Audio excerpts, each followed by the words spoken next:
Well, hello everybody. It's been a while since I've uploaded a video, but I know I commonly have people ask me if I meal prep, and if I do, what kind of meal preps do I do for the week. So today is Sunday, and I just finished a meal prep, which will probably take me through 2 days. I like to change it up every 2 days. I don't like to just make one meal and eat it across the 7 days. It gets bored, and I'm sure as most of you have tried this and not been successful at it, that's another reason when we have the same thing, our taste buds get tired and we get bored. But let me go ahead and give you a quick look at my meal prep. Okay, this is again for 2 days. What you see here is enough for 2 days, Monday and Tuesday. This is center cut sirloin. Sirloin, out of all the red meat selections, happens to be the leanest. So it's going to have the least amount of calories and the least amount of fat. I like to sear mine in some olive oil like you see here. I like to use, put a little bit of olive oil on both sides. I like to go ahead and add some truffle salt. And then I just hit some fresh cracked black pepper. And along with the with my source of protein, I like green beans a lot, so I like to buy fresh, like 2 pounds, maybe 3 pounds, sometimes even more, depending.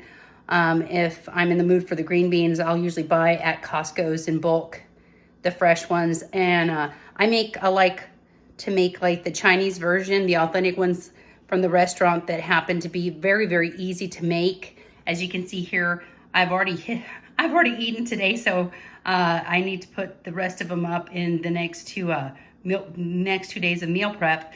But however, what you do is you go ahead and you take your fresh green beans, of course washed. You put them in a steamer.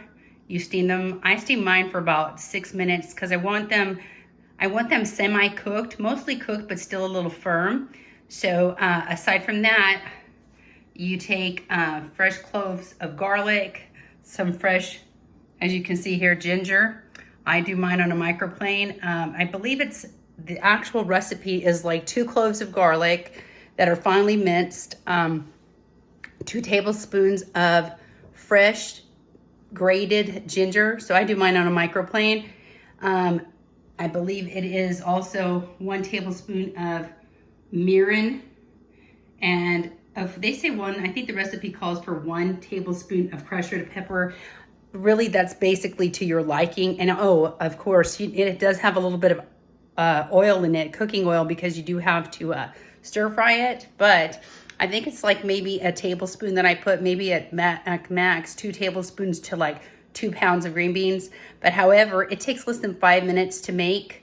And again, since there is some soy sauce in there, if you're watching your salt intake, you can lessen that amount. I myself, in order so that I can maintain and stay on my diet year round, I do allow myself some allowances of salt or sodium at times, just depending on the meal or how much I'm bloating, or if I'm not bloating, or if I'm craving a little bit of salt. Sometimes I'll go ahead and make a meal like this. As far as for the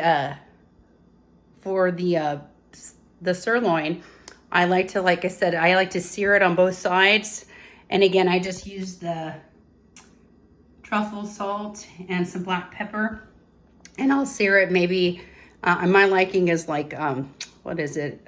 I do about 2 minutes on each side of the steak. I like a medium rare steak, especially if you're going to reheat it at work or wherever it is that you're taking your meals with you. You might want to keep that in mind, because when you reheat it, it's going to cook and toughen up a little bit. So however, something that I have found recently at the store, and again, those of you that are having to watch sugar in your diet or salt, this might not be a good alternative for you. But for me, like I said, I like to change it up a little bit. I do allow myself some indulgences, so like maybe a tablespoon at best. I've just found recently this Kikkoman sweet soy glaze. And what I do with this is, after I have seared my steak and I take it out, as you can see on the well, now I've chopped it up, but on the cutting board, I let it rest for about, I'd say a good 4 minutes, 5 minutes, as it continues to release its juices. And I'll go ahead and I will I'll chop it up and then just drizzle maybe a tablespoon of that sweet soy glaze just along the top, just to give it a little bit of added flavor. For those of you that are trying to have carbs in your meal as well, you might want to do like a half of a sweet potato, or perhaps half a cup of steamed jasmine rice. I like jasmine over the other rices because jasmine rice is gluten-free. So although it is carbs, you're not really going to bloat a whole lot with the rice that has no gluten in it. So that's my preference. I hope you enjoyed my video. I will try to upload more during the week as I continue to meal prep for the week, for the work week. Well, thank you for joining me. Have a great weekend and a great work week.